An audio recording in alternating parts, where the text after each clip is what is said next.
Vous conduisez sur l'autoroute. Il y a un semi-remorque devant vous dans la voie de droite. La voie de gauche, complètement vide. Libre sur un demi-kilomètre. Mais le camion ne bouge pas. Vos mains se crispent sur le volant. Vous attrapez votre téléphone. Vous filmez. Et plus tard, vous le posterez en ligne avec une légende du genre « Ces types pensent qu'ils possèdent la route ». Les commentaires s'écrivent d'eux-mêmes. Déplacez-vous. Vous bloquez la circulation. Camionneur typique. Mais voici ce que vous ne voyez pas depuis cet angle de dashcam. Ce conducteur fait la seule chose que la physique permet. La seule chose que 4 décennies de données sur les accidents disent ne tuera personne. La seule chose qui empêche 40 tonnes d'acier de devenir un missile. Et la raison n'a rien à voir avec l'entêtement. Cela remonte aux années 1960, lorsque les ingénieurs autoroutiers ont examiné les statistiques de mortalité et ont réalisé quelque chose de terrifiant. La voie de gauche devenait un champ de morts. Chaque loi de restriction de voie écrite à cette époque a un nombre de morts associé. Il n'imprime simplement pas le chiffre sur le panneau. Alors pourquoi les camionneurs évitent-ils la voie de gauche? Voyons cela. Les années 1950 et 1960 ont été la décennie de l'autoroute elle-même. L'Interstate aux États-Unis, l'autobahn qui s'étend en Allemagne, les réseaux autoroutiers qui s'ouvrent à travers la Grande-Bretagne, la France et l'Australie. Les ingénieurs concevant ces systèmes faisaient des calculs que la plupart des conducteurs n'avaient jamais à faire. Un véhicule commercial chargé transportant 40 tonnes à la vitesse autoroutière ne s'arrête pas comme une voiture particulière. La physique n'est pas compliquée, mais elle est impitoyable. À 100 km/h, un camion entièrement chargé a besoin d'une distance de freinage 2 à 3 fois plus longue que la voiture derrière lui. 2 à 3 fois. Dans les années 1960, les ingénieurs nationaux des transports regardaient les statistiques de mortalité affluer. Et ces chiffres rendaient les calculs de distance de freinage brutalement concrets. La règle de voie qui en a émergé n'était pas une courtoisie. C'était une équation physique écrite dans l'asphalte. Véhicule lourd, voie de droite, vitesse plus lente, séparation du flux plus rapide des voitures particulières. Chaque loi de restriction de voie écrite à cette époque a un nombre de morts associés. Il n'imprime simplement pas le chiffre sur le panneau. Dans les années 1960 et jusqu'aux années 1970, ce nombre de morts conduisait à l'élaboration de règles formelles dans plusieurs juridictions simultanément. Les données sur les accidents provenant des agences nationales de recherche sur la sécurité routière montraient un schéma cohérent.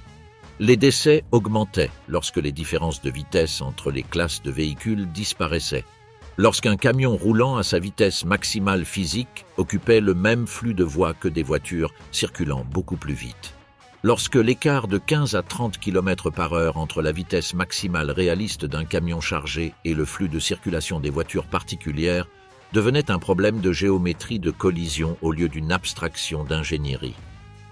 Une remorque de 53 pieds effectuant un changement de voie nécessite 3 à 4 fois l'espace d'une voiture particulière, 3 à 4 fois le calcul anticipé, 3 à 4 fois le travail dans les rétroviseurs, 3 à 4 fois la marge d'erreur. Les ordres formels de restriction de voie issus de cette recherche étaient conçus pour supprimer complètement cette manœuvre, en gardant le camion là où il devait être. Voie de droite, vitesse constante, position prévisible. La communauté des conducteurs professionnels comprenait cela parfaitement. La communauté réglementaire rattrapait son retard.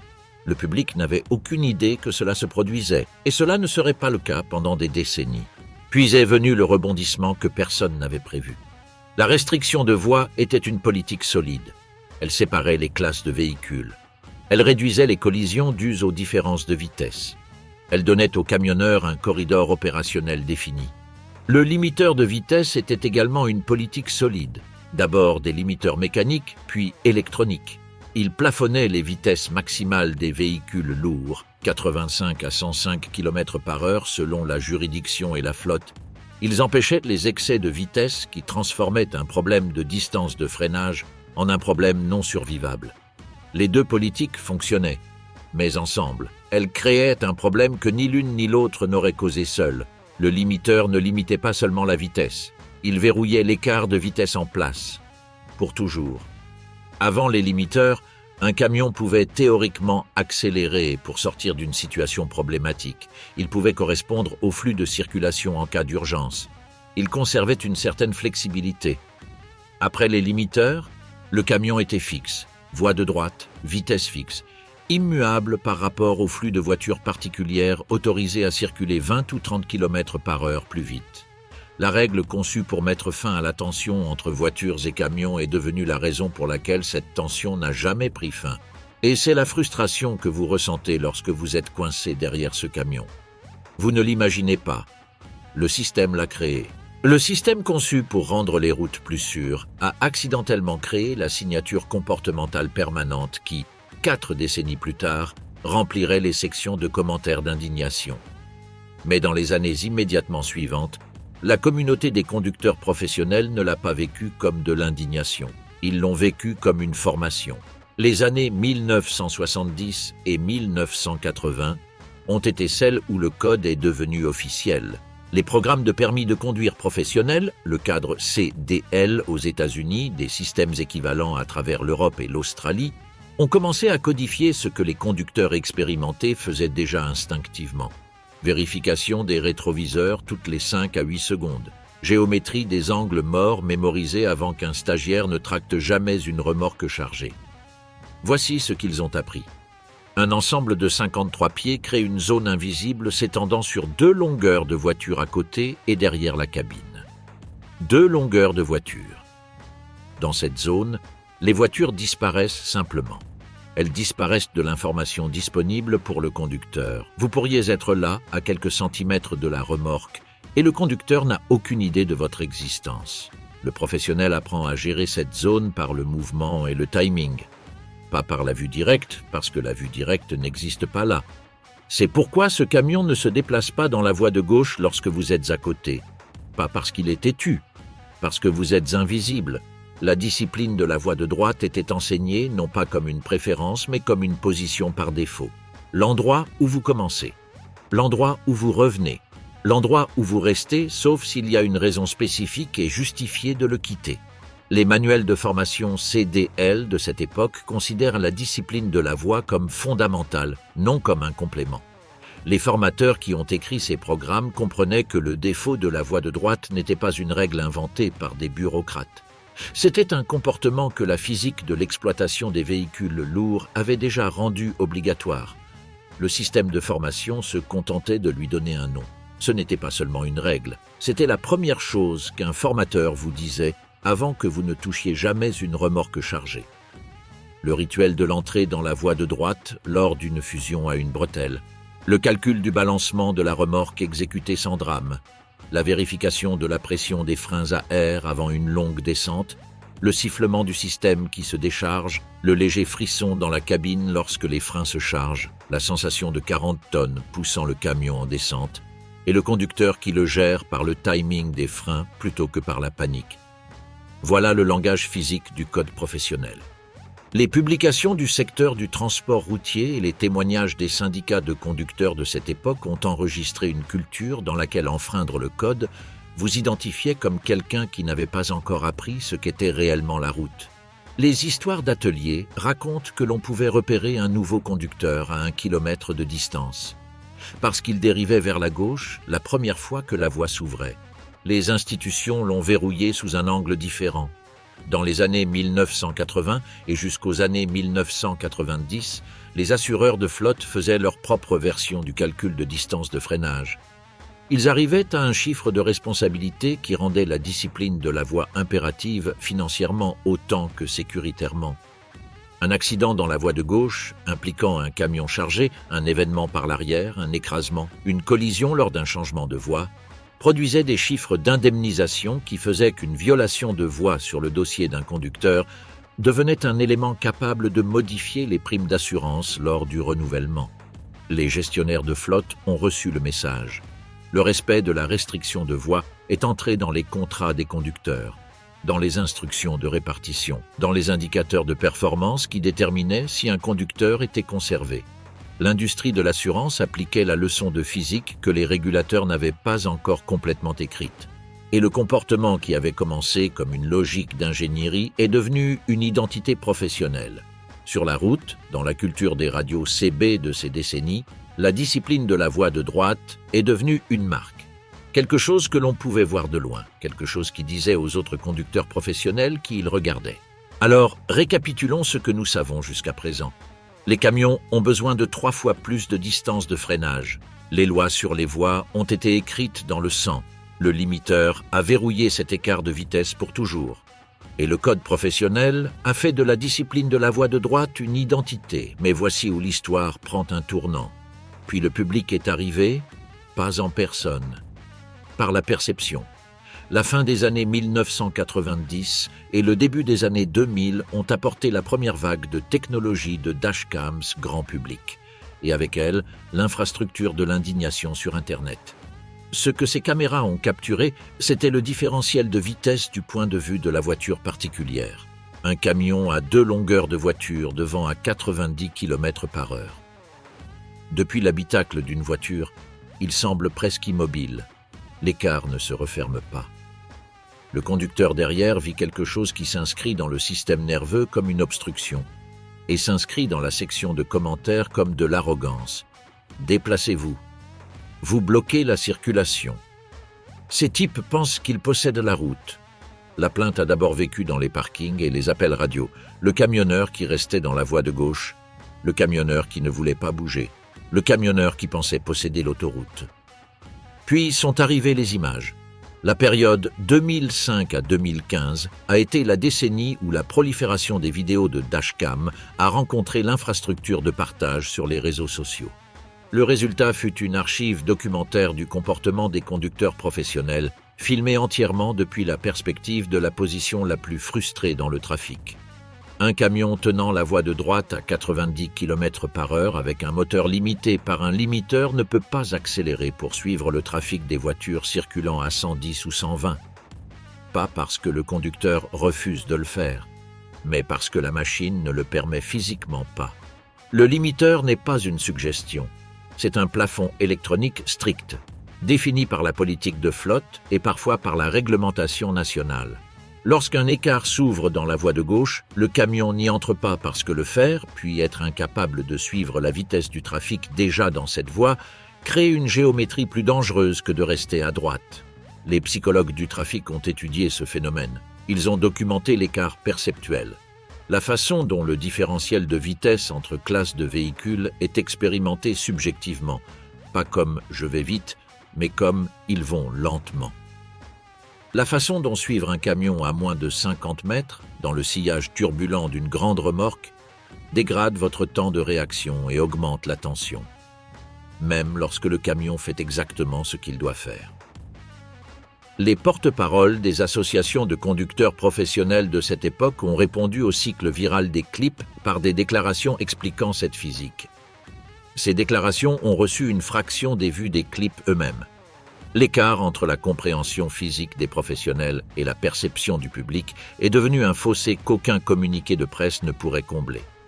Le mouvement le plus discipliné sur l'autoroute est devenu la pièce A de tout ce qui clochait chez les camionneurs. L'ère de l'application qui a suivi a été technologique plutôt qu'humaine. Dans les années 2000 et jusqu'aux années 2010, les obligations de journalisation électronique et le déploiement des systèmes télématiques ont fourni aux gestionnaires de flotte un flux de données incluant l'enregistrement des événements de changement de voie. Chaque déviation de la voie de droite enregistrée, horodatée, livrée sur le tableau de bord d'un gestionnaire de flotte où elle se trouvait aux côtés des chiffres de consommation de carburant et des données de conformité aux heures de service. Les conducteurs qui avaient passé leur carrière à juger quand une incursion dans la voie de gauche était justifiée, pour dépasser un camion plus lent, éviter un conflit de fusion, maintenir la position dans une zone de travaux, voient maintenant ces décisions examinées par un logiciel qui ne comprenait pas le contexte et ne se souciait pas du raisonnement professionnel derrière la décision. Le code que les conducteurs suivaient autrefois parce que leur formateur leur expliquait pourquoi était maintenant suivi par un algorithme qui savait seulement si cela s'était produit. Les infractions de voie liées aux primes d'assurance, aux notes de performance, à la priorité de répartition dans des systèmes où les conducteurs les plus conformes recevaient les meilleures charges. La pression algorithmique et le code professionnel pointaient dans la même direction, mais pour des raisons entièrement différentes. Et la différence comptait plus que quiconque dans les bureaux de gestion de flotte ne le comprenait. Le débat sur le limiteur de vitesse en entreprise des années 2010 a ajouté une nouvelle dimension à un problème déjà compliqué. Lorsque différentes flottes exploitent des camions limités à des vitesses différentes, un transporteur à 88 km/h, un autre à 105, et que ces camions partagent une autoroute, la physique du dépassement produit ce que les conducteurs professionnels et les chercheurs en trafic appellent le bouchon roulant. Deux véhicules lourds, l'un tentant de dépasser l'autre avec un différentiel de vitesse de quelques kilomètres par heure, occupant les deux voies d'une autoroute à deux voies pour un dépassement qui prend plusieurs minutes à s'accomplir. La file de voitures particulières derrière eux qui se constitue pendant ce temps. L'indice de frustration qui grimpe à chaque véhicule supplémentaire qui rejoint l'arrière d'une ligne qui ne peut pas avancer tant que la physique du dépassement ne s'est pas résolue. Les dirigeants syndicaux des conducteurs ont témoigné lors de procédures nationales de réglementation que la normalisation de la vitesse du limiteur était essentielle, spécifiquement parce que le problème du bouchon roulant était un produit de l'incohérence. Un réglage uniforme du limiteur pour toutes les flottes éliminerait la géométrie de collision à deux camions au ralenti qui générait une nouvelle catégorie de plaintes et un nouveau type de risque. Les dirigeants de flotte ont plaidé dans l'autre sens. L'élaboration des règles avançait lentement. Les bouchons roulants continuaient. Le limiteur ne se contentait pas de limiter la vitesse. Il créait un nouveau problème de physique que personne n'avait prévu. À présent, vous commencez probablement à voir le schéma. Le code a survécu aux réglementations. Il a survécu aux clips viraux. Il a survécu aux algorithmes d'assurance. Mais il n'a pas pu survivre à la seule chose qui a arrêté son enseignement. L'économie des plateformes est arrivée. Et elle a fait quelque chose que 4 décennies de réglementation, de clips viraux et d'obligations d'assurance n'avaient pas réussi à faire. Elle a commencé à effacer la transmission même du code. Le modèle de fret en gig et les plateformes de répartition d'applications pour camionnage qui se sont multipliées à partir d'environ 2015 ont introduit de nouvelles catégories de conducteurs commerciaux dans le système routier. Des conducteurs ayant suivi des programmes de formation accélérés qui compressaient ce que les curricula CDL traditionnels étalaient sur plusieurs semaines en une fraction de ce temps. Des conducteurs dont le rapport à la culture professionnelle était médiatisé par une interface d'application plutôt que par la voix d'un formateur dans une cabine. Des conducteurs qui connaissaient les exigences légales mais n'avaient pas assimilé la logique physique et culturelle qui donnait forme à ces exigences. Les rapports sur la pénurie de conducteurs des associations de l'industrie du transport de cette époque documentaient l'ampleur de l'afflux de conducteurs débutants et notaient le déficit de formation. Mais l'économie des plateformes ne s'est pas arrêtée pour cela. La route s'est remplie de véhicules lourds conduits par des personnes ayant réussi les tests requis et qui n'auraient pas pu expliquer, si on le leur demandait, pourquoi la voie de droite n'était pas simplement une règle, mais une solution physique à un problème de poids qui tuait depuis la première année où quelqu'un conduisait 40 tonnes à vitesse autoroutière. Les vétérans ont gardé le code en silence. Entourés de conducteurs qui ne l'avaient jamais appris, ils restaient à droite. Vérifiaient les rétroviseurs aux intervalles requis, calculaient les angles morts avec une précision automatique. Et le code est devenu statistiquement invisible pour la majorité qu'il était censé protéger. Le code a survécu à toutes les réglementations et à tous les clips viraux. Il n'a pas survécu à l'algorithme qui a cessé de l'enseigner. À l'ère actuelle, l'inversion est complète. Les chercheurs en sécurité routière, étudiant les changements générationnels dans le comportement des conducteurs, documentent un déficit de connaissances civiques sur la loi de restriction de voie pour véhicules lourds suffisamment larges pour constituer un échec de compréhension publique. La majorité des conducteurs de voitures dans la plupart des juridictions ne peut pas énoncer avec précision les règles de voie qui s'appliquent aux véhicules commerciaux sur les routes qu'ils partagent quotidiennement avec eux. La distance de freinage d'un camion chargé à 100 km/h sur une route mouillée atteint des chiffres qui, s'ils étaient affichés sur un graphique de tableau de bord, modifieraient le comportement de suivi de chaque voiture sur l'autoroute derrière un camion. Mais ces chiffres ne sont affichés nulle part où un conducteur de voiture est susceptible de les rencontrer. La communauté professionnelle qui détient ce savoir a été compressée par l'algorithme et fragmentée culturellement. À l'échelle mondiale, les décès de véhicules lourds liés au changement de voie et au dépassement restent une proportion significative du bilan total des accidents de véhicules commerciaux. Un chiffre que la communauté d'ingénierie autoroutière des années 1960 reconnaîtrait immédiatement comme le même problème qu'elle résolvait. Les personnes que le code protège sont les voix les plus fortes appelant à sa fin. L'ironie finale est arrivée silencieusement, pas dans les images de dashcam, dans la documentation technique. Les programmes de développement de camions autonomes, opérant à travers plusieurs juridictions dans les années 2020, ont produit quelque chose d'intéressant. Dossiers de sécurité, documents sur le domaine opérationnel de conception. Enfouis dans des centaines de pages de paramètres comportementaux, les ingénieurs ont spécifié les règles de discipline de voie que les systèmes autonomes suivraient. Et voici ce qu'ils ont écrit. Voie de droite comme position par défaut, tampon de différentiel de vitesse maintenu par rapport au trafic des voitures particulières, excursion dans la voie de gauche limitée à des scénarios de dépassement spécifiques et strictement définis. Les ingénieurs qui ont rédigé ces spécifications résolvaient le même problème de physique que les ingénieurs autoroutiers des années 1960 avaient documenté, le même problème. Et la solution à laquelle ils sont arrivés, à travers des réseaux de capteurs, l'apprentissage automatique, des milliers d'heures de données de test, était identique à la solution qu'un formateur expliquait aux nouveaux conducteurs depuis les années 1970. Restez à droite, vérifiez vos rétroviseurs. Ne bougez pas à gauche, sauf si nécessaire. Le code allait survivre au conducteur qui le portait, encodé désormais dans un logiciel plutôt que dans la culture. Transmis par algorithme plutôt que par la voix de quelqu'un qui a parcouru suffisamment de kilomètres pour comprendre pourquoi la règle existait. Les conducteurs professionnels qui ont pris connaissance des paramètres de voie pour les véhicules autonomes ont noté l'ironie sans surprise. Le camion maintient sa voie. L'espace à gauche est libre, large, dégagé, vide aussi loin que la caméra peut voir. Le conducteur sait pourquoi.